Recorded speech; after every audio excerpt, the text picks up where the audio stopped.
Good morning, everyone. My name is Adrienne Ackerley, and I'm your host today. To help us avoid any unnecessary background noise, may I ask, if you've not already done so, please enter your audio pin that you'll find on the right side of your screen. You simply press the pound sign, then the number listed, and then the pound sign again directly into your phone. Or if you want, you can simply hit your mute button on your phone. Welcome to today's webinar. This webinar is geared to take approximately 40 to 45 minutes, as we know that your time is valuable. Once we have completed, we will open it up to a short Q&A section, so please hold your questions until then, or if you want, you can type them in the chat box on the right-hand side. You'll see your GoToMeeting panel. About 3/4 of the way down is a chat box. Just go ahead and write the questions down as you think of them, and we'll handle them after the webinar.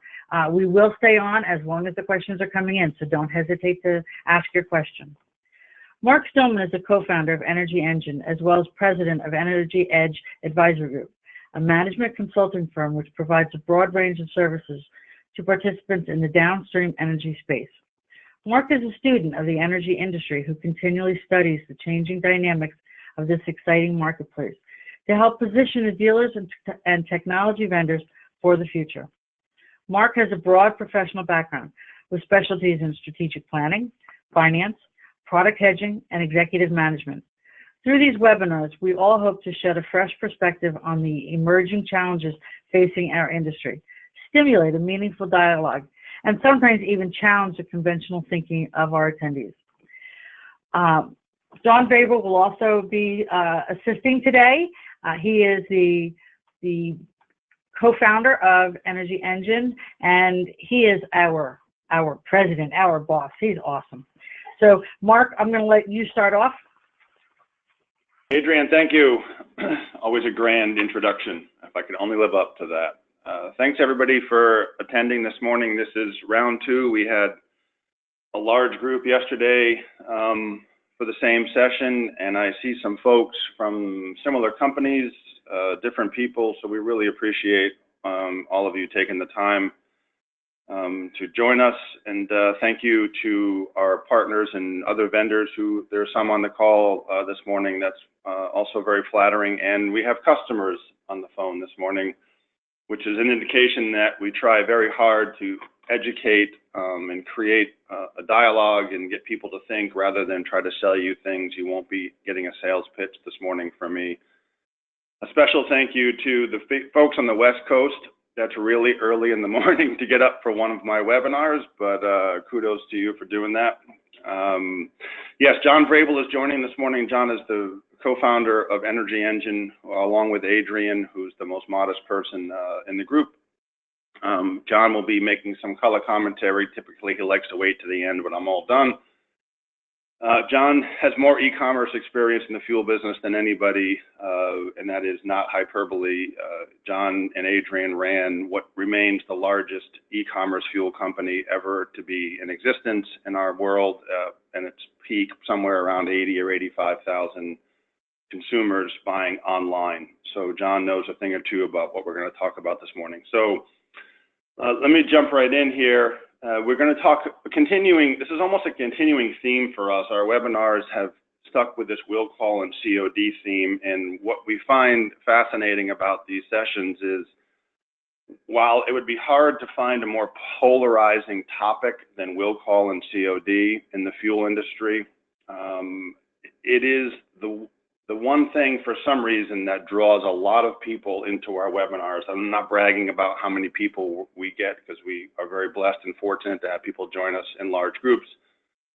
But whenever we mention Will Call and COD, we put a lot of folks on the webinar. So perhaps the most unpopular, controversial topic in the fuel business also seems to get people to want to join us. So we're not quite sure why, but we sure do enjoy it. For those of you in the propane business, we're not going to leave you out. There are a few propane folks on the phone today who are pure propane versus heating oil hybrids. You can supplant the word customer-owned tank for Will Call and COD, because now you're starting to face the similar challenges of your heating oil colleagues, with consumers exercising free will in a world where they weren't able to do that before. I have a little homage to my favorite holiday movie here.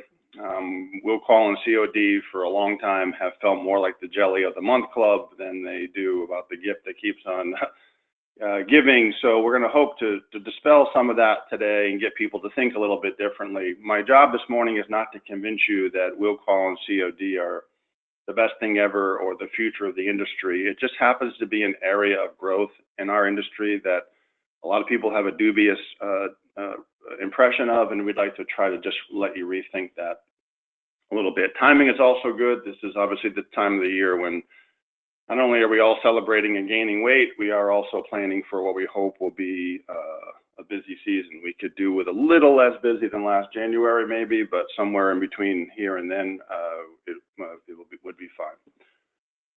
So I just want to quickly today, I'm going to jump in, I'm going to go through a bunch of content fast, try not to make it seem overcomplicated or overwhelming, just more food for thought, pick from it what you might like, and then we can always follow up, but I'm always available. I had a lot of calls yesterday after the webinar, so always happy to debate or fill in the blanks. You know, attracting and converting this sort of new breed, as we're calling it, of Will Call and COD customer, if you so choose. If a lot of dealers are now waking up and realizing, wow, that I should have a strategy for going after this part of the market. It's not something I've done before, but how do I do it without denigrating my brand or losing a bunch of money? How to use online tools to embrace this customer.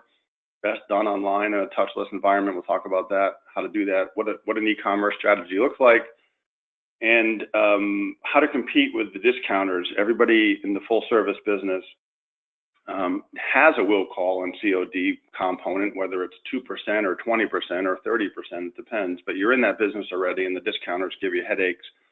And we'll talk a little bit about how to make money doing that. I always include this slide. For those of you who have been on my webinars before, I apologize if this is the ninth time you've seen this, but it is always a fascinating reminder and a head scratcher that less than a decade ago, you know, MySpace was around. I would go to Amazon and buy coffee and pick up books and touch them and walk around like it was a giant library with price tags and enjoyed that, and that's clearly changed.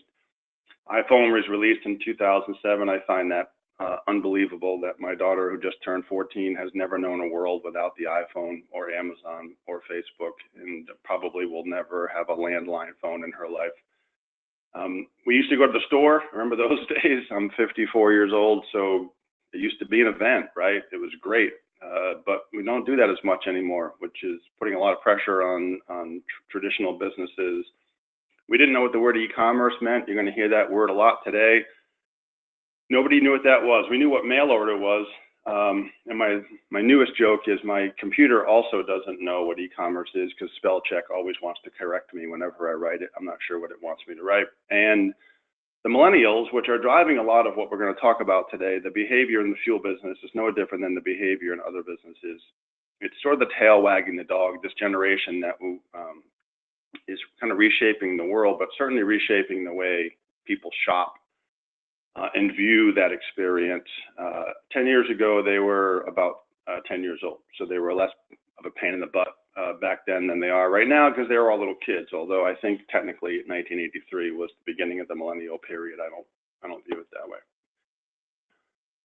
So the millennials sort of, I guess, were the first sort of generation to change the terminology that we use in our industry and other industries use from customer service to customer experience, meaning you can be really great at servicing me. That doesn't mean I have a great experience doing business with you. There's a totality of the way that you service me that goes beyond little minutes where you can impress me on the phone or by mail or whatever. So customer experience is really hard. If you talk to folks, I happen to consult in a couple of other industries, everybody's telling the same story, that whether they're customers of a retail or customers of a bank or a patient in the doctor's office, consumers in general are just harder to please than ever before. They have almost unreasonable expectations. And I think Salesforce nailed it when they said that, you know, basically businesses had the attention of customers for generations, literally. And today it's the other way around. The customers have our attention. They have the power. They've gained the knowledge and insight. They're aware of the myriad choices they have to buy anything. and they're leveraging that power, and that is really what's making it harder. The digital revolution has basically created a new breed of customer, right? The ability to go online and quickly assemble who your competitors are, what their offers are, what their brand stories are, to be coveted and hunted down by your competitors online. That really has changed the tone of our industry. It has also led to a world where consumers want to engage from the minute they know your brand to doing business, buying from you, self-service. They want to do that online. And if you aren't doing that well online, then they become extremely ornery. There's this concept that this consumer that we're dealing with today is creating their own service levels. We like to put people in buckets: automatic, full service, will call, COD. And consumers really don't think that way anymore. They like to decide, I might want pieces of will call, but I might want some other pieces of automatic. Maybe I want to just COD. So I think that one thing we have to think through as we go into this information today is that a lot of the reason that we're struggling with consumers and loyalty and whatnot in the industry is that they're looking for categories that we don't necessarily have at the moment, and we're all sort of working to adjust to that. Self-service is a critical component of this new consumer. They want to be engaged online. They want to be able to do everything online. There's lots of folks in our industry who are in the portal business, which is really more for your full service customers, who work extremely hard to ensure that there's as much self-service as can be. In the e-commerce world, like we're talking about, when you're engaging a will call, COD, discount customer, it has to be 100% automated self-service. Nobody needs to use the telephone for that part of the business. And I think the last one is the most important, which is their habits are not being shaped by your competitors anymore. It used to be pretty cool when all we'd worry about is the 5 or 6 guys and girls in our neighborhood who had fuel businesses that we had to knock heads with. Now there are 23 competitors, and the consumers are coming to you not expecting what they're seeing from other folks in the fuel business, but coming at you with expectations of what they're getting from other vendors and other places that they shop, namely Amazon.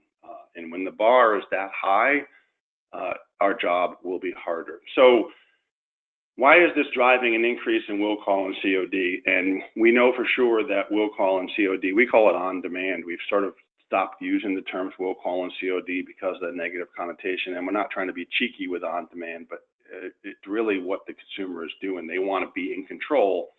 And there's this theme of self-determination. If you were to talk to all the pundits about consumer behavior and distill it all down to that last drop, it's that consumers want to be self-determined. They want to decide how to do business with you, how to engage you. They want to shape that relationship themselves.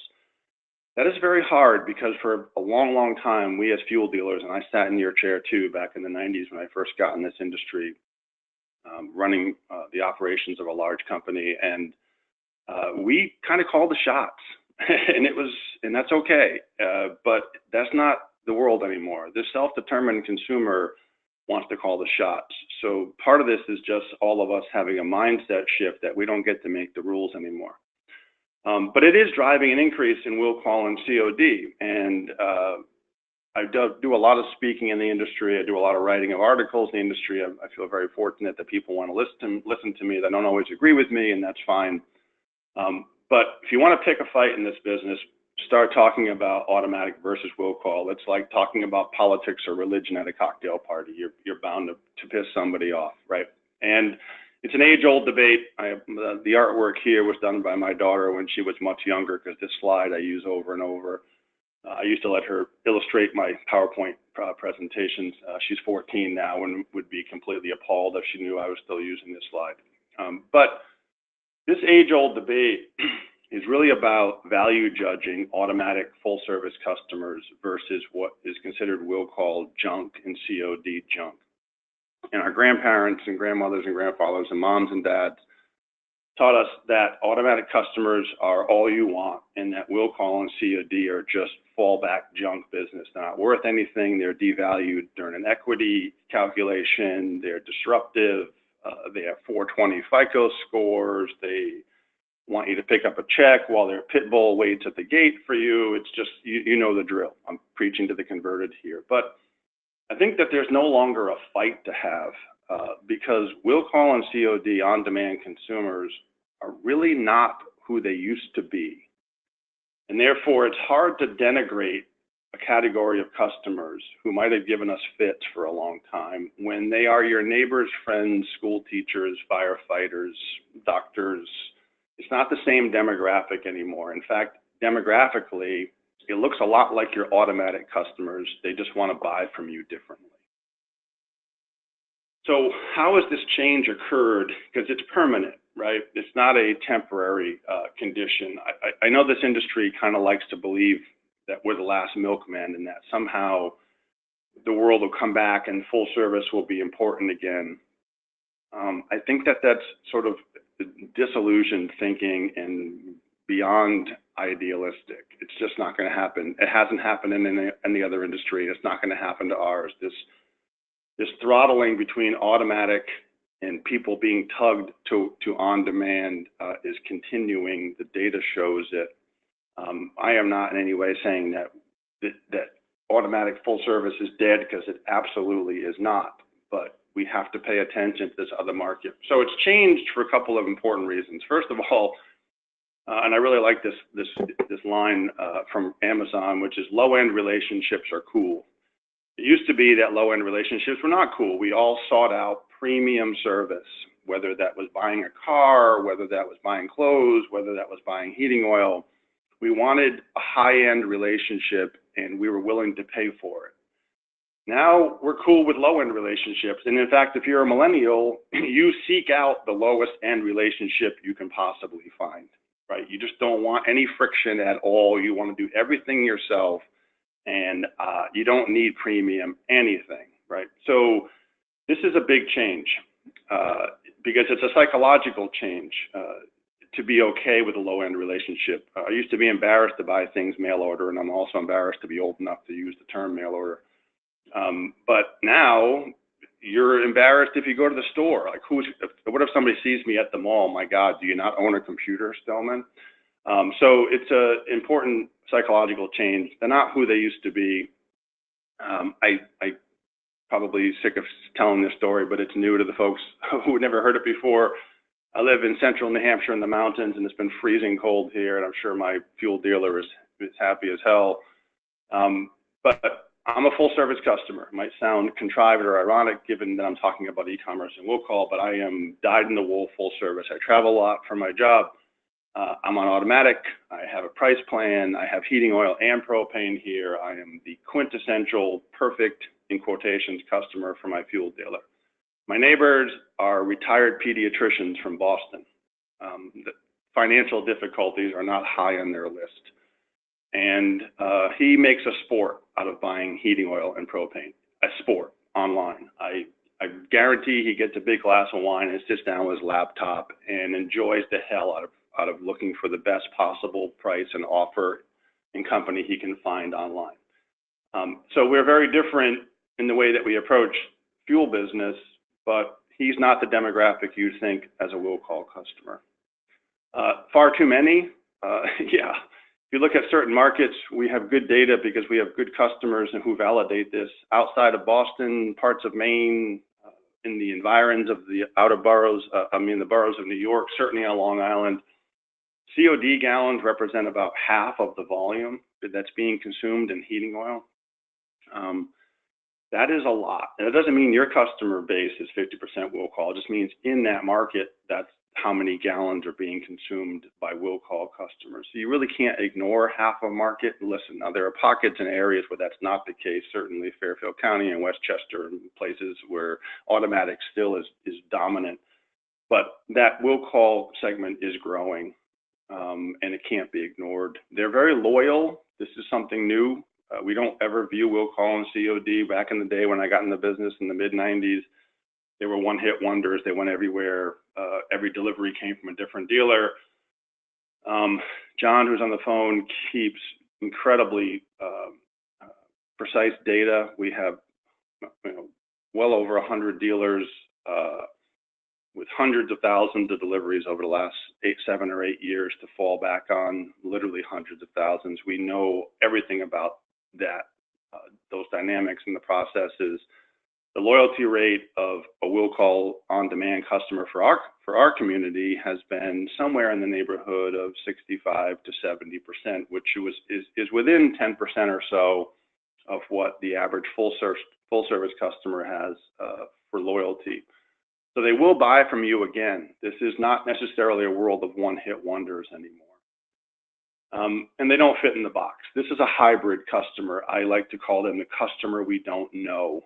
When you draw an impression of a consumer that we have for Will Call and COD, it's hard to break that, but we need to start thinking about this being a hybrid. It's almost like a consumer who's looking for some of your brand promise, some of the things that you talk about in terms of the security and reliability and power of your company, but don't necessarily want the automatic full service experience.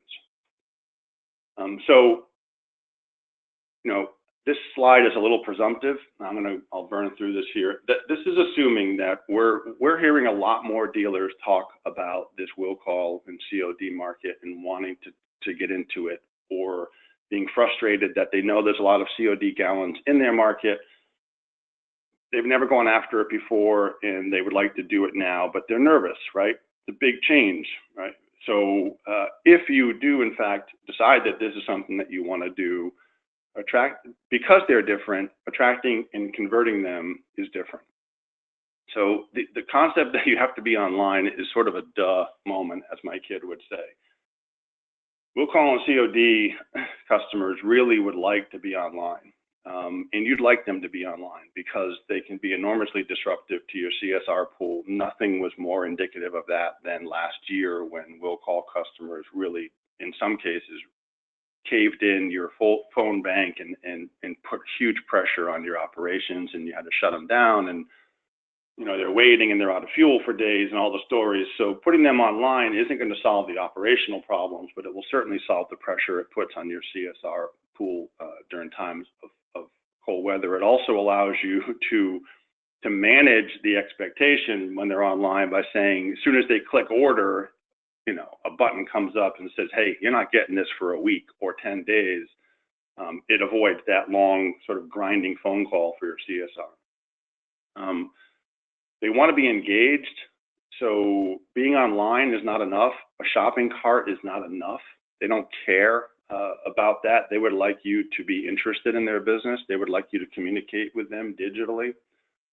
You have to automate everything. And again, I don't want to keep praising our friends in the portal business, but automating every process you can, certainly with e-commerce, making the consumer able and enabling them to do everything they can on their own without picking up the telephone is crucially important.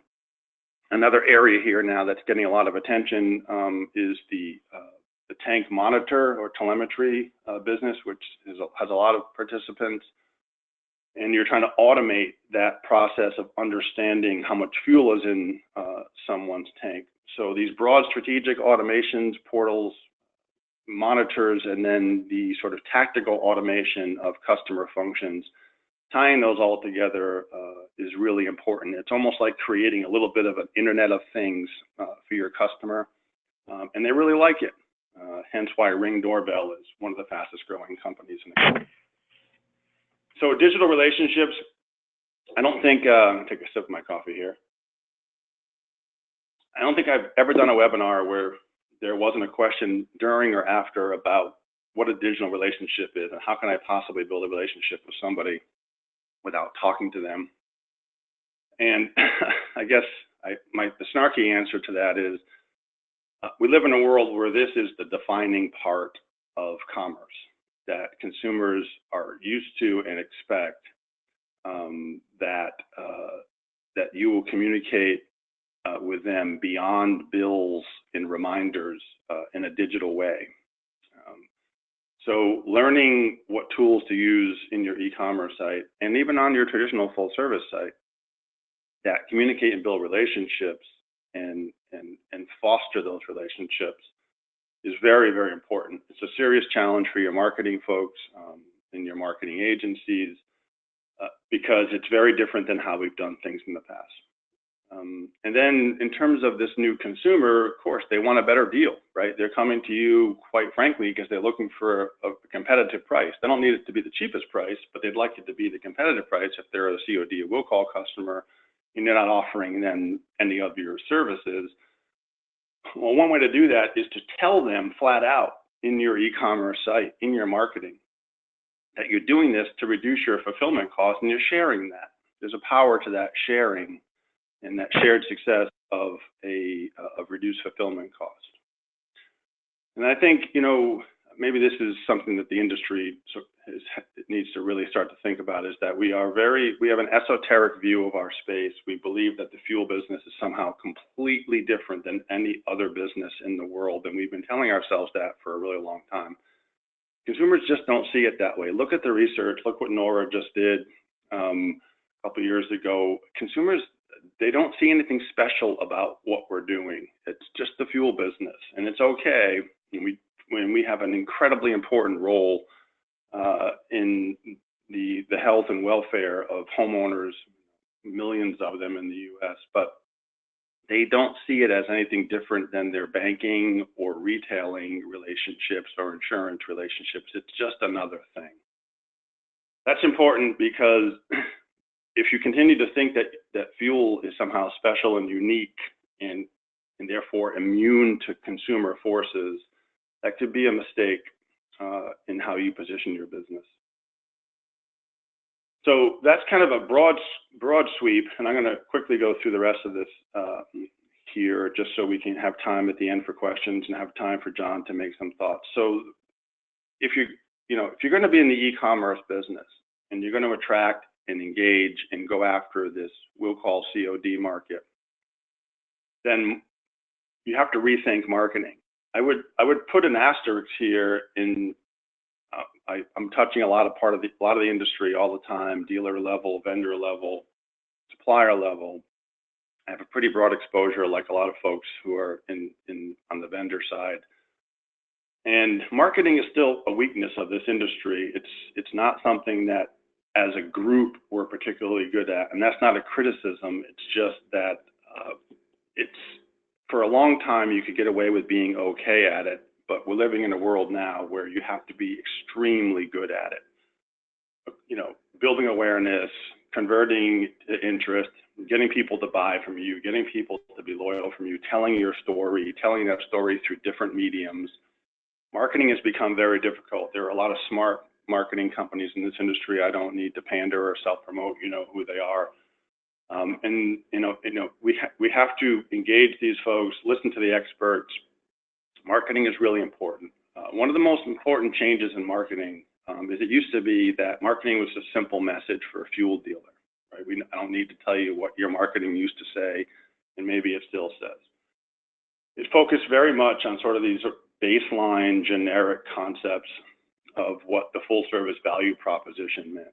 But it did nothing to talk through the journey of a customer. What would it be like to be your customer for a period of time, prior to being and after being?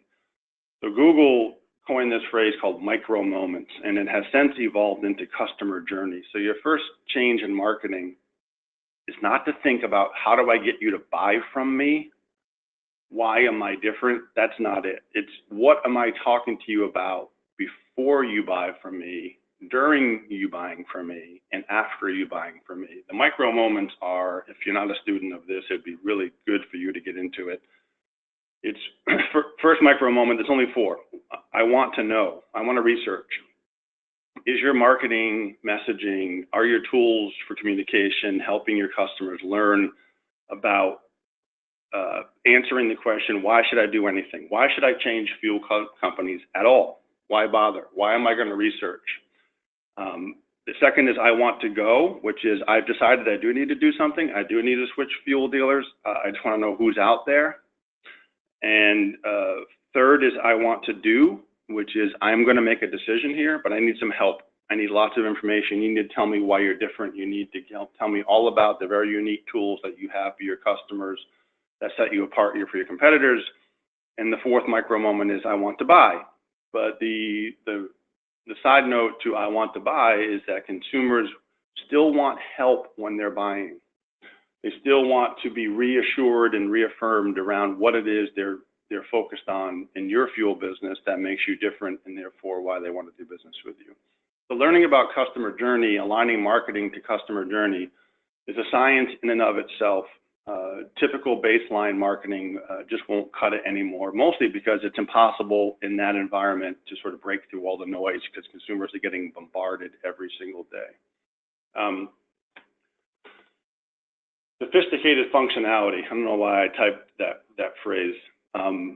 Just maybe specialized functionality. That marketing really requires new tools now. That ads in the paper and even email blasts probably aren't enough to really acquire, nurture, and keep loyal customers.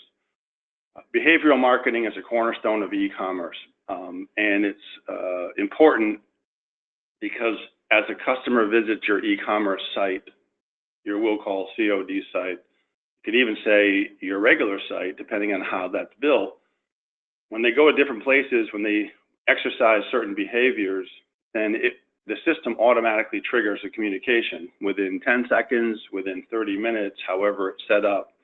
So the consumer is essentially being rewarded or acknowledged for certain behaviors. Nobody wants to go to a website anymore and have it be static. Nobody wants a billboard. Nobody wants to just go read. That's just not how consumers use the internet and how they use your website. They want to be acknowledged. Behavioral marketing is really important. It's also important because it's context sensitive. If I go on an e-commerce website and I register, but I don't get a price quote, then that communication should be very specific to that behavior.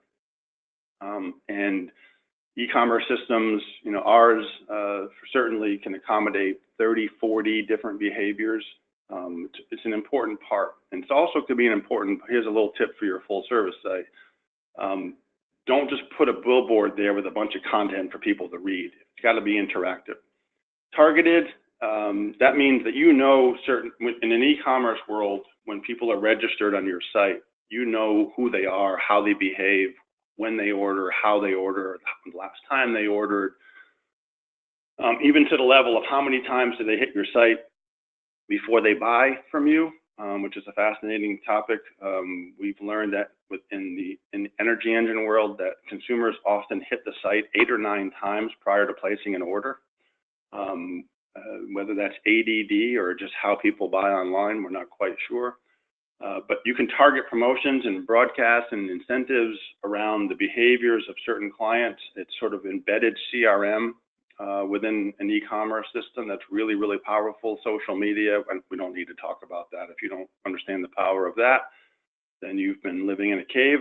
And then E-List Gold, which is email addresses are the new gold, right? So we know that data is the new holy grail of commerce. And capturing an email address is critical. In the e-commerce world, we use a theory called give-get. And I would encourage you to adopt this maybe broadly, which is, we're in the habit of giving information, but we're not in the habit of asking for anything in return, right? So that's not how it works, right? The consumers are used to, and they're conditioned to giving email addresses to get what they want. And they will do it. And our customers are proof, and there's lots of other industries where are proof. So capturing email addresses within e-commerce is a crucial component of your success because it allows you, again, to do the targeting and the marketing and to reach out. We have e-commerce customers who, while maybe delivering only to 5,000 customers, have 13 to 15,000 email addresses, and their marketing can be extremely effective at driving orders. John Vrabel, my boss, and I like to joke about this. He loves the term lingo bingo. I sort of love the term lingo bingo, but I think what I'm trying to say here is that the new marketing that we're dealing with, and I'm always encouraged and inspired to see that some of the agencies and the industries are really embracing this stuff. It's really not about content per se anymore. It's not about a message. It's not about positioning and brand. Those things are all important to your strategy. But tactically, it's all about SEO. So search engine optimization it's a toolkit of keywords and phrases and other things that are caught by the search algorithms. Important note on this one is in e-commerce, obviously, traffic is everything. We are obsessed with tons and tons of traffic to your e-commerce site. SEO is the cornerstone. It used to kind of be one and done. Even 3 or 4 years ago, it's kind of one and done. I do an SEO optimization of my site, and then that's it. Now, people who are real serious about e-commerce and real serious about web traffic often sign up for monthly SEO. The algorithms change constantly. Your consumers behave and how they hit your site changes constantly. Competitive sites in your area change constantly. SEO is a living, breathing thing. Hyper SEO is community specific. Google loves when your website has community specific pages. So when a customer from if you're in Fairfield County and a customer from Milford hits your site, it hits the Milford page of your site. You can't see it, but that's how it works. Moves you way up the search rankings. PPC, pay-per-click, massively misunderstood. Yes, this is paying for traffic. It's different everywhere. The auction rates are different. There are a lot of great vendors in the industry who are getting extra good at this. Follow their guidance, please, because PPC done improperly turns into the world's most expensive white pages. A lot of PPC projects get you high in the rankings, and research shows that when done poorly, can result 70% of the time in a telephone call, meaning you just paid $6 for somebody to get your phone number. So again, be careful with this one. A very powerful tool, has to be done well. Geo-targeting, pushing your website, your e-commerce website. We do this a lot in the propane space, where you want to grow your territory. So rather than just have the website located to your zip codes and service area, you can push it into areas you want to go, establish what kind of traffic you're getting. It's kind of what I call growing your business without a sales rep in the car, and very effective, also very effective in heating oil as well. But this is a cool propane tool. Retargeting, not everybody likes to do it. This is when you're shopping and you don't buy something, and then you're on Yahoo an hour later and you see a message pop up because they're following you around. In some markets, this is powerful. In others, people don't like it. The fuel business in general doesn't seem to like this follow me marketing, but it sure does work well. The last two, real quick. Managed marketing is when you're online, e-commerce especially, and you're engaging consumers online, you're doing business with them online. Thank them, right? Acknowledge that you appreciate their business. Constantly confirm an action. Thank you for your order. Your service technician is on its way. A variety of different things. So managed marketing is real important to building loyalty. And then the last one here, hopefully there's no kids on the phone here. It's not that I'm not well known for my use of profanity, but bullshit radar, which is consumers are way smarter than you think. And with the advent of the internet and knowledge, they're even more smart, and they can spot bullshit a mile away. One of the reasons I bring this part up is that there's a great debate in this industry for a long time about Will Call and COD. That you kind of want to do it on the sly. You kind of want a different name. You kind of want to pretend like it's a different company, even though maybe it's your truck that pulls in the driveway. That is starting to backfire for a lot of people. It's okay if you have a separate brand and separate trucks, and that's fine. But don't try to be both and pull the wool over people's eyes.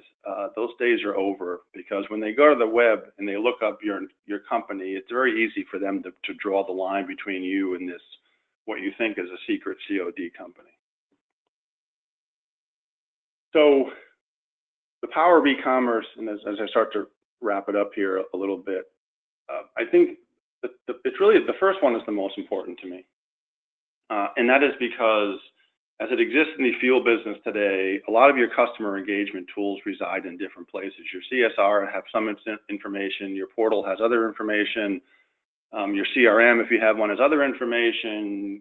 Each delivery department, service department has its sort of own information. You communicate with customers sometimes in silos. In the e-commerce world, all of those engagement tools are in one system. Operational engagement tools, delivery engagement tools, payment engagement tools, marketing engagement tools, everything's in one place. And with e-commerce, that single ecosystem for engaging customers is extremely powerful. For Will Call and COD, you want to be touchless and automated from the minute they know who you are to the 20th delivery that they take. Everything is done. We have companies that are doing 400 to 500 deliveries a day through the engine. That's not exaggeration. There are several that are easily doing that. And never pick up the phone. We have a company that has delivering somewhere between 7 and 8 million gallons. John can correct me, that I think has 3 people in the office. So e-commerce is very powerful in terms of efficiency, driving down costs, moving customers online. A lot of our full service dealers will push their Will Call and COD customers from the phones to the online site. Again, trying to build efficiencies, very low acquisition costs, right? So the current estimates by people like Gray and others who are students of that part of the market will tell you that a full service customer is somewhere between $500 and $700 a head. That's pretty expensive. Online, those customers are $30 to $60. So it's a much lower acquisition cost, which feeds into the higher profits if you look at it in aggregate. You know, cross-selling is important. So this is the age, this is the question / argument that we get in, me more than others, a lot of the time with the engine business is, if I open up an on-demand COD e-commerce business, Mark, then all my full service customers will leave me. And I just doesn't, first of all, it doesn't empirically happen. We have years and years and hundreds of dealers and hundreds of thousands of customers who have disproven this theory. And it's because your full service customers can leave you today. If you're in Connecticut, in Fairfield County, or on the shoreline, and you're in the full service business today at a premium price, there's at least 30 companies who will do it for 30 cents less than you right now. If they were that vulnerable, they would have left already, number one. Number two, it's just a different profile. Full service customers, this is a cool thing about full service customers. They don't move to COD that easily, right? Some of them certainly are moving now, but you don't see them move in droves. The real facts are that between 1.5% and 2.5% of the full service growth in our customers who have full service and COD is coming from the engine. They're cross-selling. They're putting information on the homepage of the COD site saying, hey, here's some really cool features of the full service model. Click here, and it redirects them to your main site. So that cross-selling, that backwards cross-selling into your full service business can be really effective. Very quickly, rusty truckers, my apology is somebody has rust on their truck. This is a challenge for the industry. We're all a little sick of it. These guys out there doing it for 18, 20, 23 cents a gallon. I don't think you need to worry about them too much, but they have tilted the market on its head, right? Because their prices, the delta on the price is so much different. How do you compete against these guys and make money? We have a lot of customers who compete very well against these low margin rusty truckers. First of all, it's not about the lowest price. It can just simply be that your experience, the online site, your brand, people do appreciate brands, will get you the business. And then the fulfillment costs are conservatively 12 cents less per gallon. John has explicit detail about how that works in the real world. We've been measuring that for at least 7 or 8 years. So you get a 12-cent head start when you're using e-commerce from order to cash. There is a way to handle these rusty truckers. This is a quick public service announcement. I know there's a temptation to run to these aggregation sites, you know, which is killmymargins.com or whatever they're called. It's a race to the bottom. And we're not doing this to self-promote, but this has become a reverse auction, and you're getting deliveries, but essentially you're doing it at ultra low margins, and you've essentially become a trucking company. You've lost control of that customer. You've lost the equity of that customer. And I don't think your fathers and mothers and grandparents got in this business to turn you into a trucking company. The beautiful thing about e-commerce and COD, whether it's from us or somebody else, is you get the same power that these aggregation sites have of the web and how they're doing e-commerce for fuel, but it's your brand, it's your customer, it's your rules. One of the reasons we built the engine quite well, we give John the credit for this, was that he didn't necessarily love the aggregation model and wanted the dealers to maintain control of their customers. These are becoming a problem in a lot of markets. Be careful about what you're getting yourself into. So e-commerce strategy, I'm going to wrap it up. John calls it the 5 C's of e-commerce. You got to commit to this business. Although I've gone through a lot of stuff today and it sounds like a large glut of information to take in, it's really not that hard once it gets going. If you have a good e-commerce system and you have good guidance, you have a good marketing company, e-commerce is really fun. It's modern, it's different, it's refreshing. Your employees like it, your customers like it. You need to be competitive, right? But you don't have to be the lowest price. We know for sure that our customers are, for the most part, are never the lowest price in the market. They're 12, 14, 15 cents above the bottom. You do have to be competitive on price to get e-commerce business. There's no doubt about it. Make it convenient. We know what that means.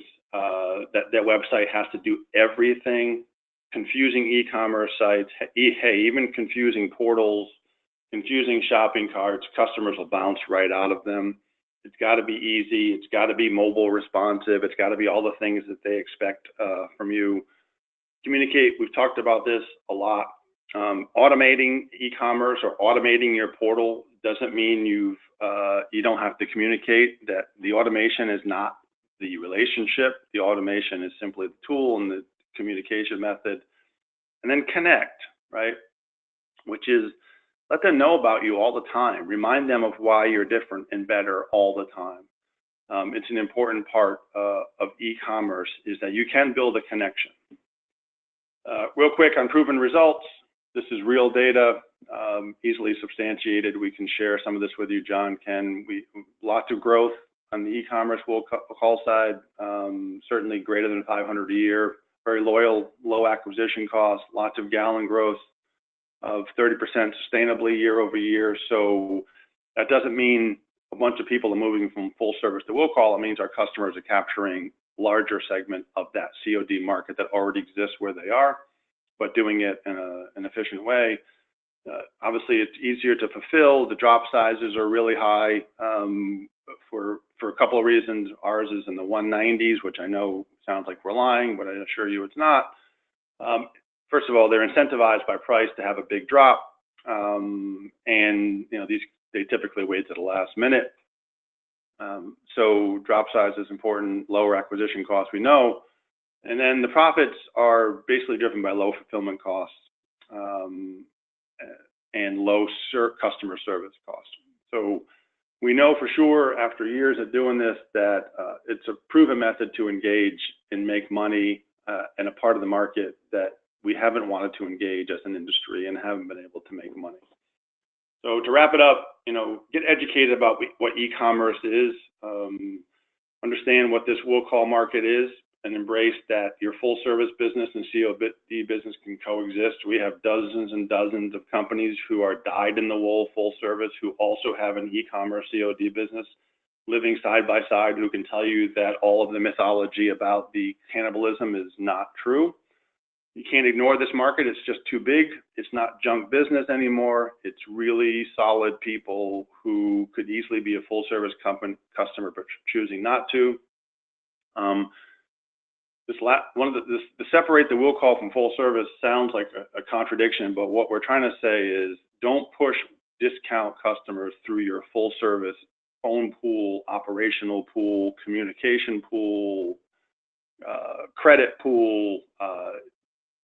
it doesn't work. That's one of the reasons it's been difficult in this industry, is because it's such a margin killer in terms of the disruption. It doesn't work in your full service model. And then, are you really good at digital marketing? Be honest with yourselves. And if you're not, whether it's e-commerce and COD in the engine, or whether it's your full service business, you've got to be really good at digital marketing. So a lot of information. Happy to answer questions if there are any. John probably wants to chime in for a couple of minutes here, because I think I actually pulled that off in less than 40, which is a miracle. Every time you do these, Mark, you get better and better. So, hey, yeah, just one of the things I wanted to share with our attendees this morning, in addition to thanking all for taking the time. And every time I get to the end of one of these educational webinars, which we try to make all of them, educational, to give you background information upon which you can make good, informed, knowledgeable decisions. Because it's important. It's vital that you understand these consumer dynamics. Mark's presentations are always extremely, extremely informative. There's a ton of information in there. The topic, of course, is essential because while it's somewhat late in terms of e-commerce being the key force that's changing the dynamics of our industry, it is other industries, and it's coming very quickly into downstream fuels, no doubt about that. Mark shares a lot of numbers in here, and I can assure you that the information in this presentation is in fact absolutely factual. And it's, as Mark pointed out, it's a subject that cannot be ignored because it's having an impact, and we see it with our customers, who have been doing business with us on the engine, and the numbers that they put up every year, the growth that they receive every year, the new people that register on their site, all of that.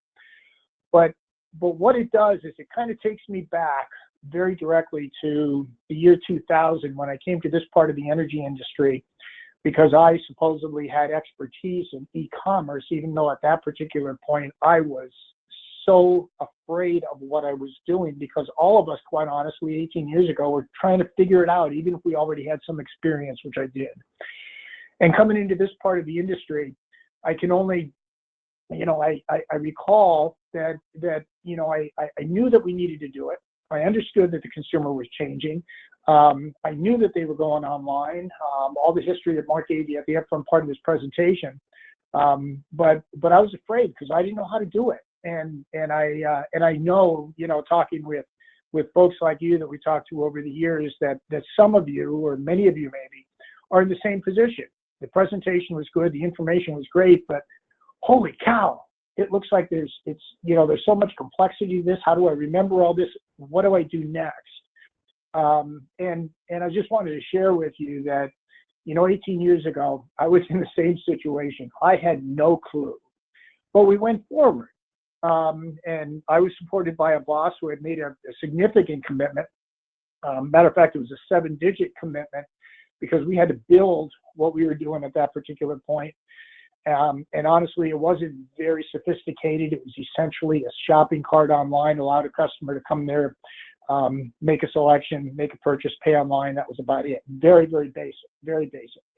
But it cost better than $1 million to be able to build it. So it made a huge investment, and I take that kind of stuff pretty seriously.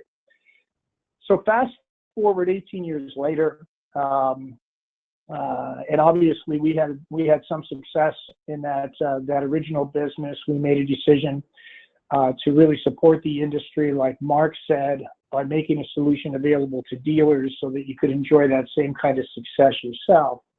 And I just wanted to hopefully help alleviate some of the fear that you may have, or some of the many questions that you might have, by saying, we are a software company. We are fortunate that the Energy Engine is a best-in-breed software that has all of the things that Mark talks about that are needed on the software side. But we really do more, quite honestly, driven by where Adrian and I were in those early days and all of the mistakes that we made.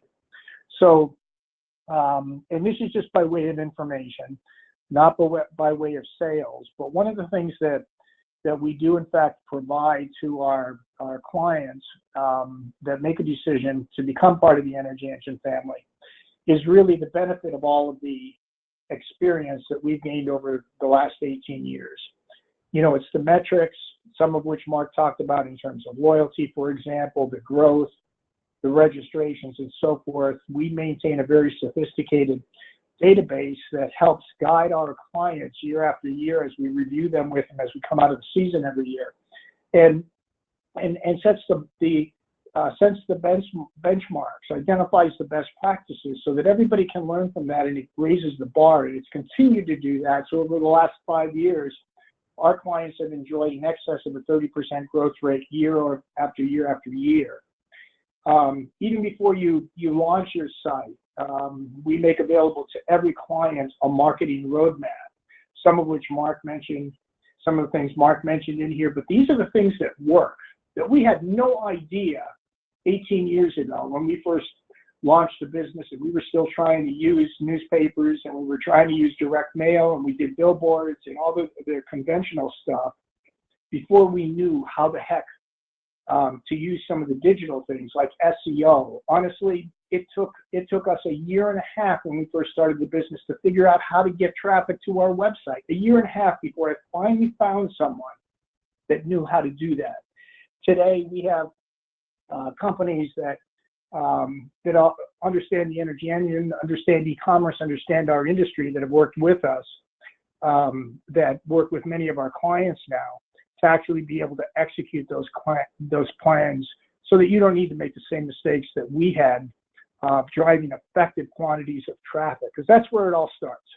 The Energy Engine and all this automation can do a lot of stuff, but the first thing that you need to do is get that traffic to your website. That is job one. And so, you know, we show you how to do that, that the tactics change over time, as Mark mentioned. Algorithms,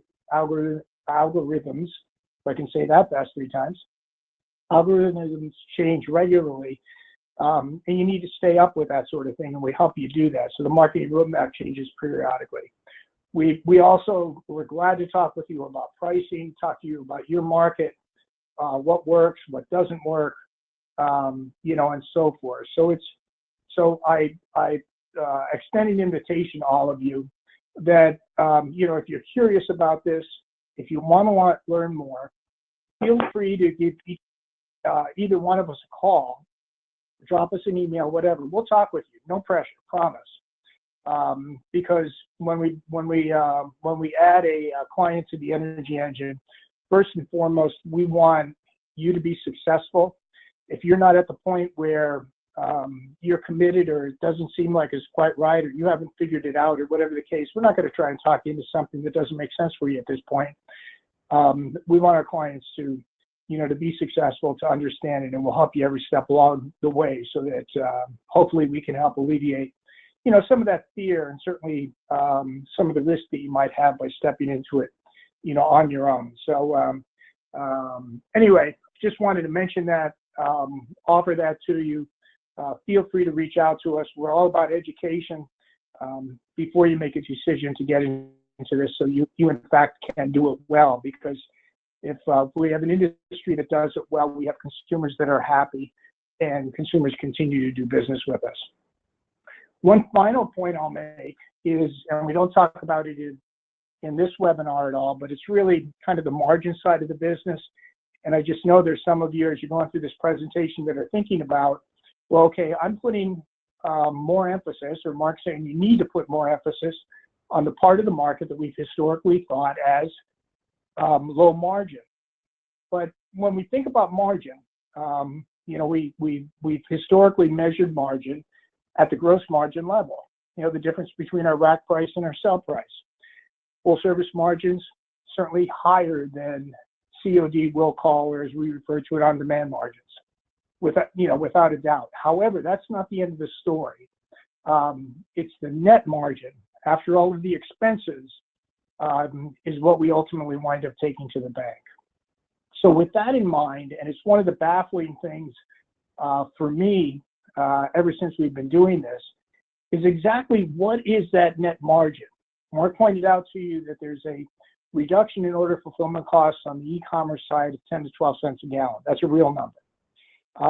So you pick up margin there, and that's a big number. That's like buying oil, 10 or 12 cents a gallon less. If you could do that all day long, you have a huge advantage over your competitors.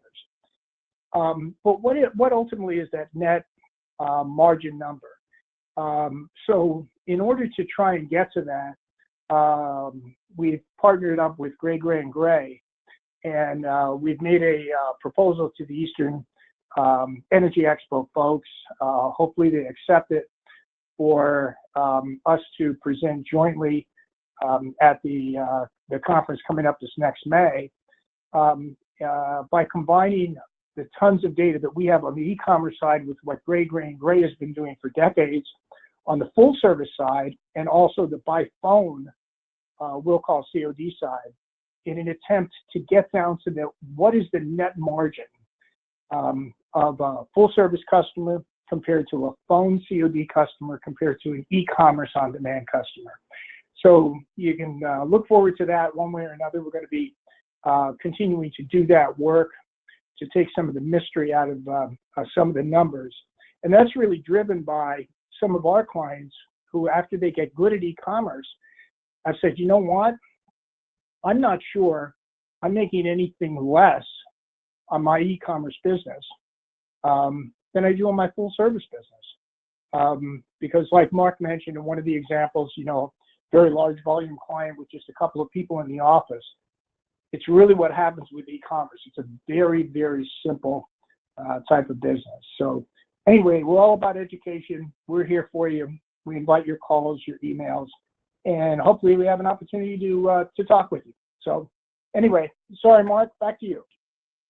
No, I think we can wrap it up. Thank you. That was that's good stuff, touching on some important questions customers have, which is where do I start and how do I make money? So that's all good. Adrian, I think we can wrap it up here. Well, we do have a couple questions if you're interested in fielding a few. Yes, of course. Okay. First question. Maybe I'm confused about what you said about pricing. Do I have to be the lowest price, which would obviously further reduce my margins on the online business?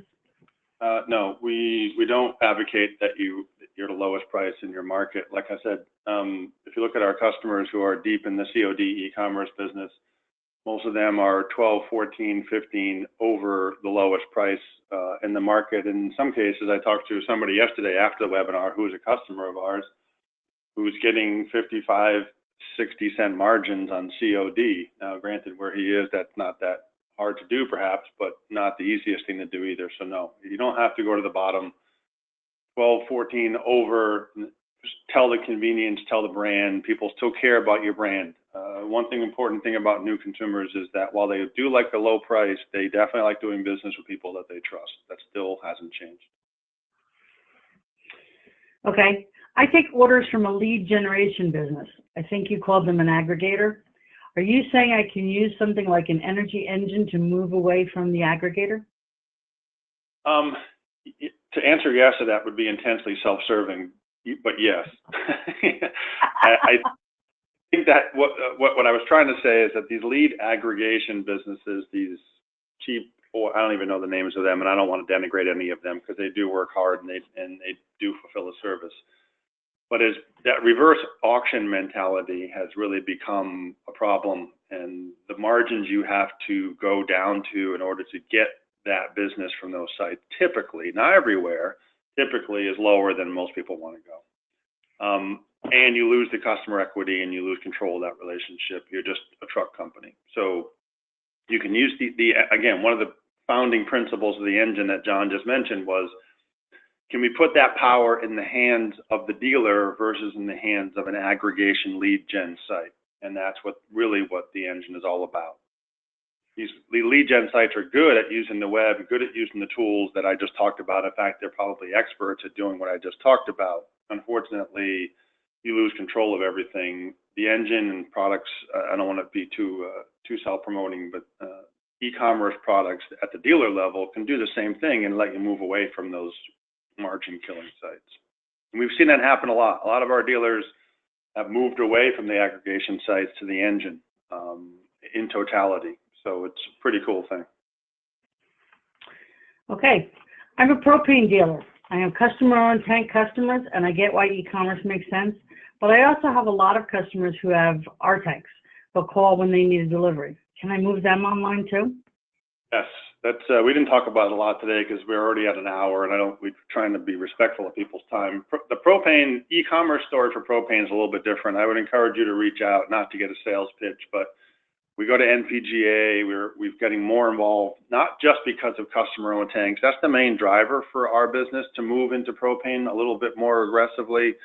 But a lot of propane dealers, we have propane dealers who use the engine for their normal will call unpredictable business by moving them online, to taking that order process off the phone, taking even the payment process off the table, and pushing those pool heater types and those folks onto the web to do business with the full complement of safety language and things around in gas check and whatnot, depending on what's happening with that customer.